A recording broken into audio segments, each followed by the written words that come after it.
Hey, what's up ladies and gentlemen, Beaky here with the Untitled Game Show, back once again with more video game news highlights for you guys on Wednesday, June 1st, 2016. Let's talk about the biggest video game news story from that day. Woo, Ubisoft and GameLove might be in trouble from Vivendi. The people who formerly owned Activision, the Call of Duty publisher, is trying to take over these gaming companies. And they kind of already accomplished that with GameLove. GameLove has now been a controlling stake sold to Vivendi, and the CEO Michelle Guillemot is actually going to be resigning if reports from Bloomberg are correct. Here's what was said in the Bloomberg story. The chairman and CEO, Michelle Guillemot, is likely to resign. The family will likely consolidate its effort in protecting Ubisoft from Vivendi's takeover. So if you guys don't know what's happening right now, Vivendi is starting to buy up stock in Ubisoft, and Ubisoft is a publicly owned company. They own 17% right now. The Guillemot family, they own 15% of Ubisoft. So Vivendi does own more than the Guillemot family. Now the Guillemot family, they started Ubisoft and they started off GameLoft. So I can understand they want to keep their company in the family, and they don't want this company, the big conglomerate company called Vivendi, who used to own Activision, who had to sell it away to own the company that they built up so strong. But my big thing with this whole entire news story is the gamers' reaction. I've been reading the comment section from the story, and gamers are just like excited for this, and I'm like, why? They hate for Ubisoft. I did not realize it was so bad. I understand they've messed up over the last few years.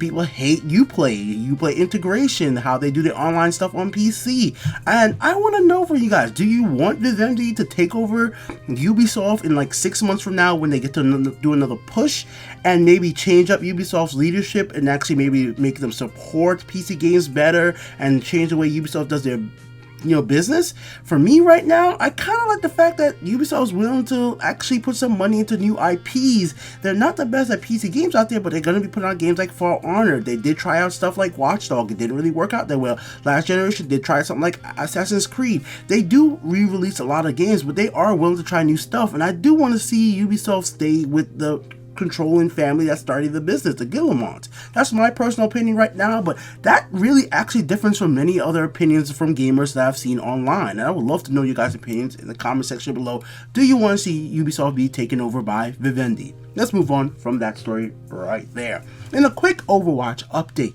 Overwatch will be getting that competitive mode in late June.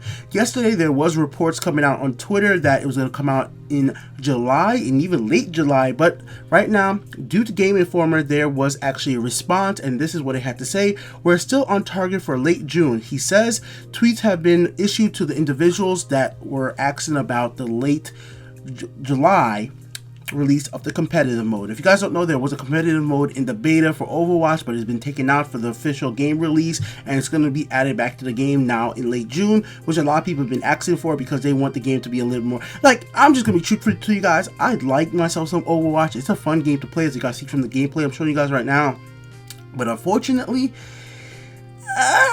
I don't want to play more than 2 hours at a time. Like, it's just not one of those games that's keeping me hooked. It's just like, I play it, I move on. It's like a team, like a lot of people say, it's like a Team Fortune games. That's something I'm gonna put 5 hours every day into. Like for me, Battleborn, I could put in 5 hours every single day and have a blast. There's just not enough in this game for me to keep playing for 5 hours at a time. I put 2 hours, move on to another game the next day. That's just me. Moving on from there though, let's talk about some absolutely excellent news coming from the Rocket League developers. Over $110 million they have made on Rocket League, and on top of that, the top platform for the Rocket League active players is the PlayStation 4. This should come as no surprise to anybody out there, as Rocket League was given away free on PlayStation Plus last year, and even now to this day I still have people who see me play Rocket League and like, oh man, I need to get that game and play it. Who are my subscribers, who are my friends. I have had friends who even got it free on PlayStation Plus and actually bought another copy of the game for another platform, who've bought stuff like DLC hats, items, and it's really fun to see that gamers are supporting this game so much, as it is just a small game from a small developer. Nice work, Rocket League. And not to leave out Fallout and Xbox out of the picture, there was some big Xbox and Fallout news. The mods for freaking Fallout on Xbox were a huge hit, to the point that it was hidden Ubisoft, but Bethesda servers hard, really hard. Here's some tweets coming from Bethesda. Here it is, ladies and gentlemen. Xbox traffic was 50 times the initial Fallout 4 PC mod launch. It's a new world and just the beginning. New features and PS4 support in the works. That's coming from Bethesda's Game Software on Twitter. And also he said this: "We tried for 15 years and mods are finally on consoles. Check them out." So congratulations to Bethesda finally getting mods working on consoles, and it seems like it is an absolutely great hit. And some other interesting Xbox news: there's going to be a new Xbox update for preview users on the Xbox One platform. You're going to get a chance to try that out first. We don't know what's going to be in this new update, but you will find out very soon. And as soon as I know, I will let you guys know. And moving on from there, let's talk about Deus Ex. Deus Ex is going to be having a pre-E3 event. There's going to be a showcase of new gameplay for Deus Ex Mankind Divided. And there's going to be a new showcase of something new in the Deus Ex universe. This is all going to happen on June 8th at 11:30 a.m. Eastern Standard Time. If you guys want to find out more information, I will link to their page in the description on the source tabs. I have source for every single story with more information down in that description and in the comment section. Click the source, guys. Get that bonus information down there.